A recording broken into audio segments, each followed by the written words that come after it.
International क्रिकेटमधून निवृत्त झालोय, पण आता पण मला खेळायची इच्छा आहे.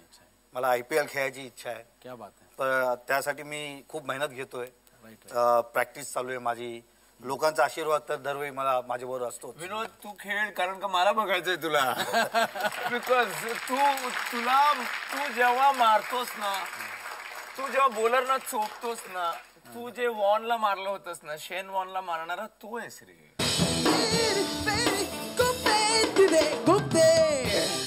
स्वागत करूया महाराष्ट्राचा लाडका क्रिकेटवीर विनोद कांबळी.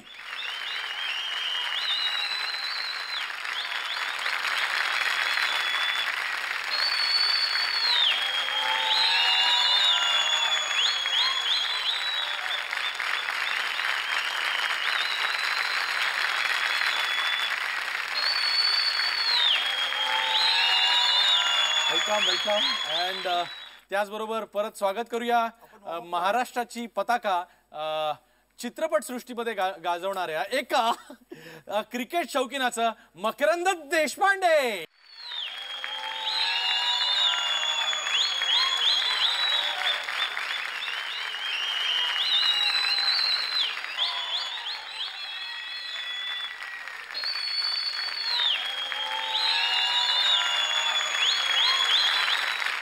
तुम्हा दोघांचाही फेअर अँड लवली खुपते तिथे गुप्तेच्या या भागामध्ये खूप स्वागत. कालचा एपिसोड सुद्धा सॉलिड झाला, चाबूक झाला आणि जी दोन गेस्ट आले होते ते खूप छान बोलले.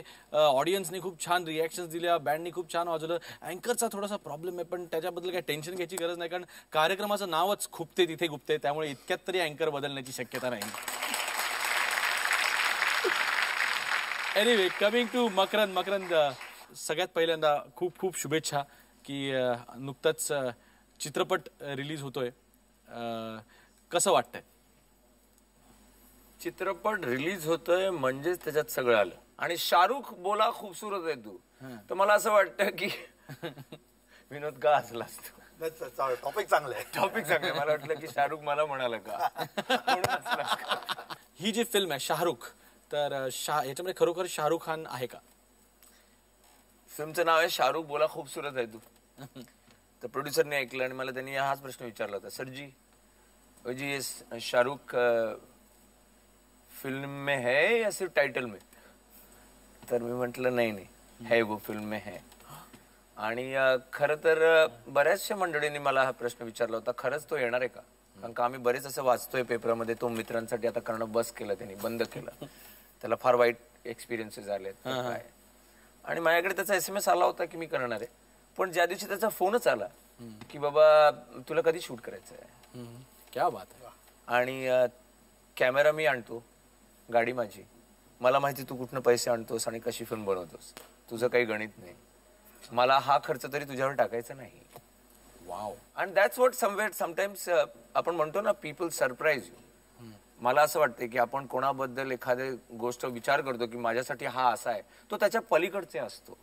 तर ते मला असं वाटलं की शाहरुख आणि माझ्यामधला जो एक आपण म्हणतो ना काहीतरी संबंध असतो, तो माझ्या मते तो मैत्री पलीकडचा असावा. आणि म्हणून शाहरुख आला, त्यांनी त्याचा सीन केला आणि आणखीन एक एक्स्ट्रा केला बोनस, आणि मला म्हणाला की अजून तुला काही करायचं आहे का? क्या बात आहे. मी म्हंटल अजून जर केलं तर मग असं होईल की शाहरुख बोला सब कुछ है तू. तर let it not be like this. तिची एकदम तर शाहरुख आहे.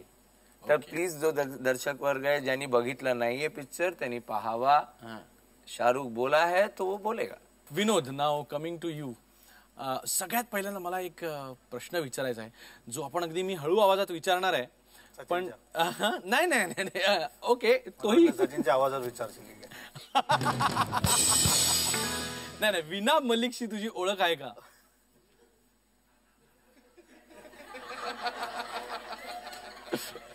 कोण आहे बाबा? कोण आहे? मी काम करतो, मी वासिम अक्रमला आता फोन लावतो किंवा मुशरफला लावू. कारण की तुला माहिती आहे धोनीच्या अगोदर माझी हेअरस्टाईलची तो तारीफ करायचा. त्यांनी एवढी तारीफ केली तर माझे केसच सगळे गेले. तर धोनीचे पण आता हळूहळू जात आहेत. पण या दोघांना मी विचारून मी तुला सांगतो. मग आपला शो संपल्यानंतर तुला सांगतो की विना मलिक कोण आहे. बरं मग आमची थोडीशी ओळख आहे विना मलिकशी, मग करून देऊ का काही? नाही नाही, मी माझ्या बायको बरोबर खुश आहे. माझ्या आता 5 महिन्याचा मुलगा आहे, तो एकदम आम्ही दोघे खूप खुशीत आहोत. कारण की जी मला बायको जी मिळाली आहे तर विना मलिक तिच्या जवळपास पण नाही. अरे वा,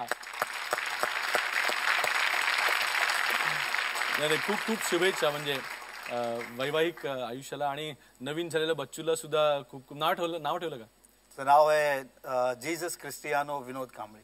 वाव, मस्त नाव आहे, खूप छान. मोठं नाव आहे. पण एवढं सांगेन की हा पहिला शो आहे की जिथे मी माझ्या मुलाचं नाव सगळ्यांसमोर सांगतोय. अगोदर बोलला असतो तर त्याला पण घेऊन आलो असतो, पण तो काय बोलला नसता. त्याच्यामुळे मी त्याच्या वतीने बोलतोय. तुलाही शुभेच्छा. अरे थँक्यू. आणि खूप खूप बरं वाटतं, कारण की देशासाठी एवढं वर्ष क्रिकेट खेळलो. नंतर पारिवारिक तेवढा वेळ मिळत नसतो आम्हाला, कारण की आम्ही दरवेळी मॅचेस, टूर्स खूप आम्ही खेळत असतो, पण फॅमिलीकडे जास्त वेळ देऊ नाही शकलो. पण आता देवाच्या कृपेने एक माझ्या आयुष्यात मी सांगेन की तो क्षण मी ज्यावेळी भारताला खेळलो, जेवढा मोठा होता माझ्यासाठी, तसाच माझा जीजस आता जो माझा मुलगा आहे. कारण की लोक खूप जण विचारतायत की आता तू त्याला क्रिकेटर बनवणार का? बोलत त्याला जे पाहिजे तो होऊ दे, बनवू दे. मी फोर्स करणे, माझ्या आई बाबांनी मला फोर्स केलं नव्हतं. तर मी सांगेन की नक्की, पण ऍक्टर बनवायचं असेल तर मी खरं सांगतो मकरंद सारखं बनवेन. मी एक फॅन्टॅस्टिक. कारण की मकरंद सारखा ऍक्टर मी सांगतो. मी एवढे पिक्चर त्याचे बघितलेत. मी बोलन की मराठीतला अमिताभ बच्चन आहे. शाबास. कारण की हा विनोद कांबळी सच का सामना केलाय तर खरंच बोलतो.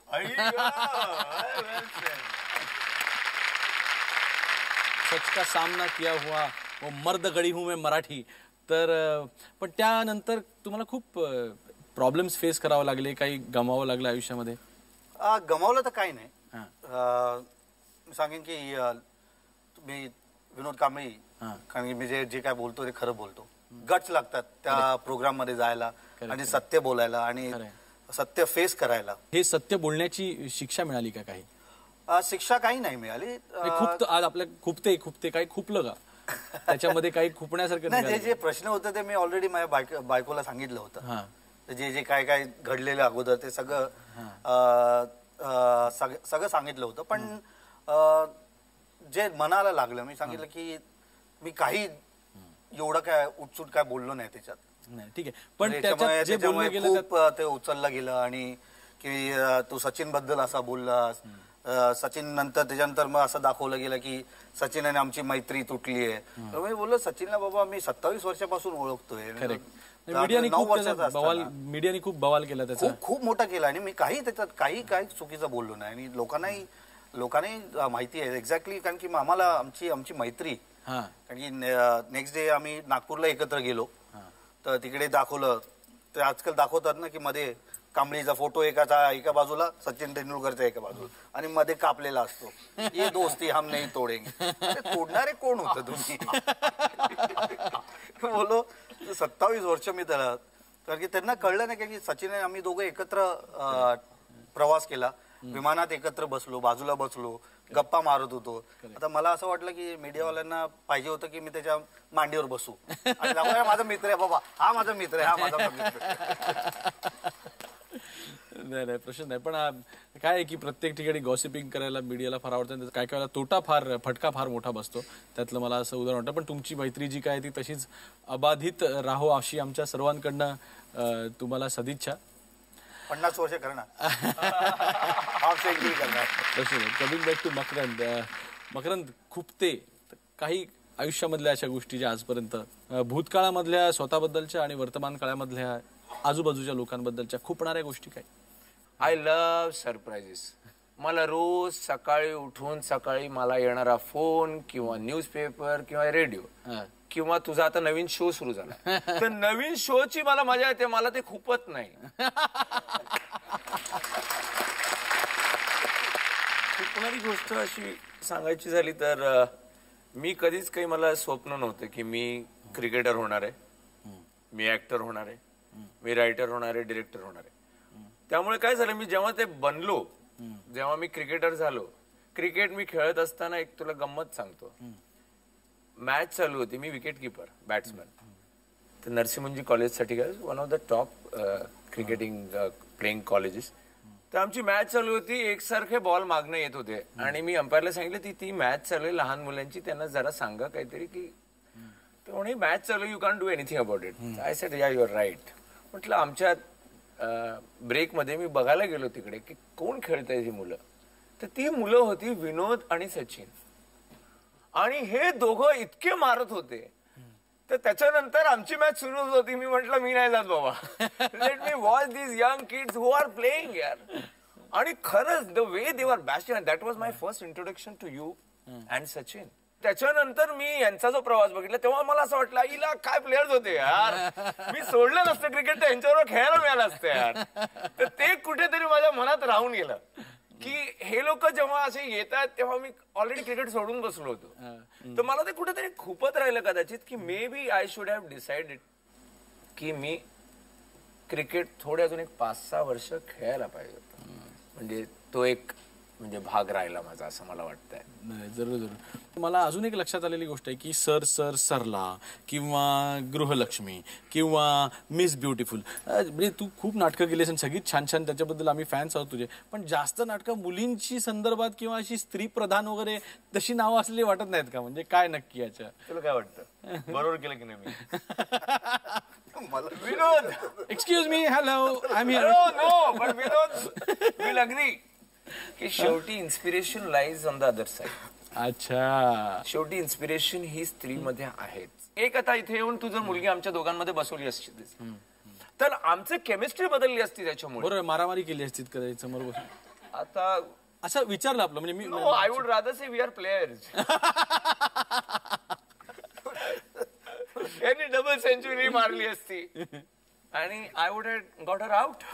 आउट केलं असतं. बरोबर. विनोद, मग जसं ह्यांना इन्स्पिरेशन,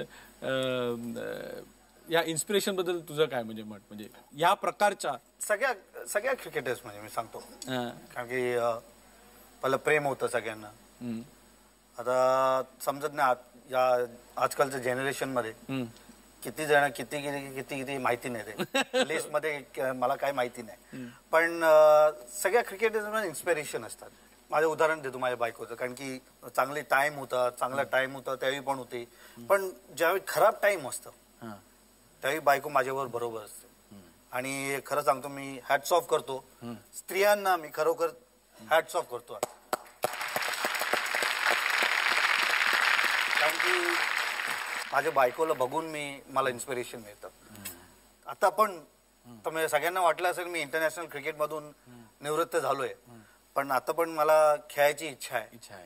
मला IPL खेळायची इच्छा आहे. क्या बात आहे. पण त्यासाठी मी खूप मेहनत घेतोय. प्रॅक्टिस चालू आहे माझी.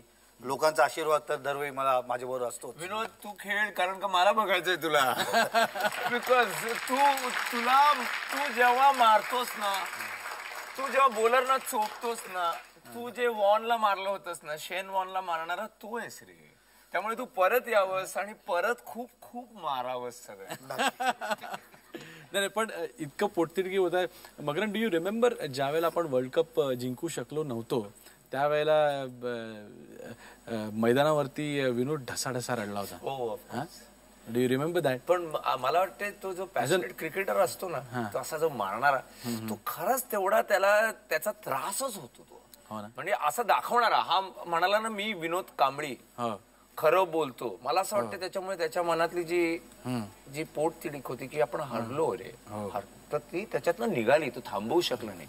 आणि which people may be seeing it as a drama और अ मेलो ड्रामा, बट आय थिंक अशी माणसं असतात तेव्हाच ते तसे मारू शकतात. करेक्ट. त्याच्या मागे तेच खूप ते मला नाही खूप, कारण की एवढे आपण जवळ गेलो होतो, चांगले खेळत होतो. आणि त्या मॅच मध्ये तुम्हाला सगळ्यांना माहिती आहे की मी रडलो, माझ्या देशासाठी रडलो, माझ्या टीमसाठी रडलो. आणि माझ्या बरोबर जे फॅन्स होते, मी जसं हॉटेलमध्ये गेलो त्याच्यानंतर मी फोनवरती माझ्या बरोबर लोक रडत होते मला मला मला सहन नाही झालं, कारण की एवढी मेहनत करून आम्ही सेमीफायनल पर्यंत पोहोचलो आणि मॅच आपण हरलो नव्हतो. ती मॅच दिली गेली. लोकांनी बाटल्या फेकायला सुरुवात केली होतं मला बाटले वगैरे फेकायला सुरुवात केली. जिद्द पण होती की अजून अजून लेट मी. मला खात्री होती, ते मी बोलतो, तेच खूप ते मला, कारण की मला असं वाटत होतं की आपण मॅच ती जिंकलो असतो. आणि कारण की ज्यावेळी मी रडलो, हे पण अजून माझ्या मनात खोपता येते की काही लोकांनी सांगितलं की हे मगरमच्छ के आंसू आहे. बोले मगरमच्छ आंसू नाही, हे खरोखरचे आंसू आहे. जे कारण की मी ज्यावेळी क्रिकेट खेळलोय ते एकदम पॅशन माझं, कारण की हे आमचं ब्रेड अँड बटर आहे. कारण की एक लहान मुलगा, बरोबर आहे, जर आम्ही आणि सचिनने आम्ही दोघांनी सुरुवात केली खेळायचं, ते एक स्वप्न असतं सगळ्या आजकालच्या सगळ्यांच्या, सगळे आईबाबांचं एकच स्वप्न असतं की आपला मुलगा सचिन तेंडुलकर व्हावं, कांबळी व्हावं. तर ते स्वप्न जे आम्ही आमच्या आईबाबांनी बघितलं होतं ते आम्ही पूर्ण केलं. आणि देशासाठी खेळणं म्हणजे एवढी आपलं पॉप्युलेशन तुम्हाला माहिती केवढं आहे, त्याच्यातून फक्त 11 जणच खेळू शकतात. तर एवढी मेहनत करून आम्ही सेमीफायनल पर्यंत पोहोचलो आणि ते संपूर्ण पाण्यात गेलं. त्याच्यामुळे मला राहू शकलो नाही. ते अश्रू खरोखरचेच अश्रू होते. आणि जे म्हणजे लोकांना मी एवढंच आज क्लिअर सांगू इच्छितो की खूप जण विनोद कांबळीला समजू नाही शकले. विनोद कांबळे, पण मी एक गोष्ट सांगतो विनोद, की ज्या वेळेला तू बोलतोस ना, तर त्यावेळेला आता पण इथली लोक टाळ्या वाजवत आहेत. तू जसं इमोशनल झालास तर आम्हाला इमोशनल वाटतंय, तू हसलास तर आम्ही हसतोय. तर तुझ्यामध्ये क्रिकेटरच्या व्यतिरिक्त मला असं वाटतं आयदर अभिनेत्याची किंवा नेत्याची चांगली स्किल्स आहेत. हा, तर या नेतेपणाबद्दल थोडंसं, की का आपण म्हणजे निवडणुकीला कसं काय उभं राहण्यात आलं, आणि मग त्यावेळेला तर मनसेची एवढी जोरदार लाट असताना मग मनसेत का नाही, म्हणजे किंवा शिवसेनेत का नाही, म्हणजे नक्की तोच पक्ष का असं? मी जे पक्षातून उभा राहिलो, मला माझं एक स्वप्न होतं की महाराष्ट्रात आपल्या गोरगरिबांना, आपल्या गावाखेड्यात तिकडे काय सवलती नाहीयेत स्पोर्ट्ससाठी. बरोबर. तर मी फक्त स्पोर्ट्ससाठी उभा होतो.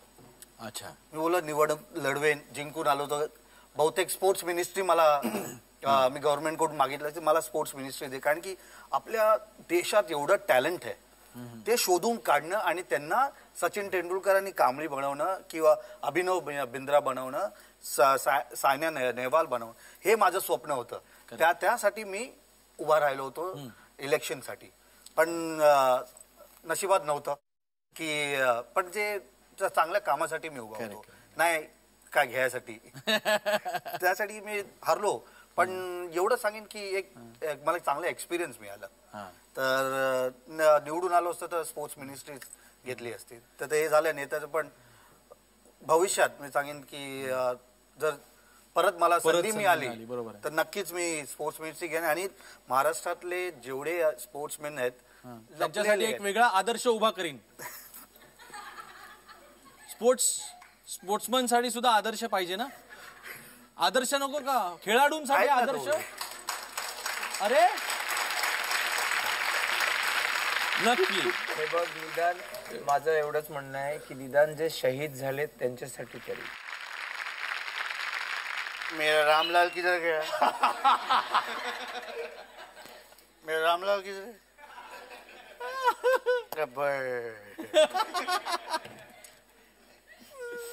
ते बूट चेक करा रे. ये हाथ हमको रे गब्बर, ये हाथ हमको रे गब्बर नहीं मत दे.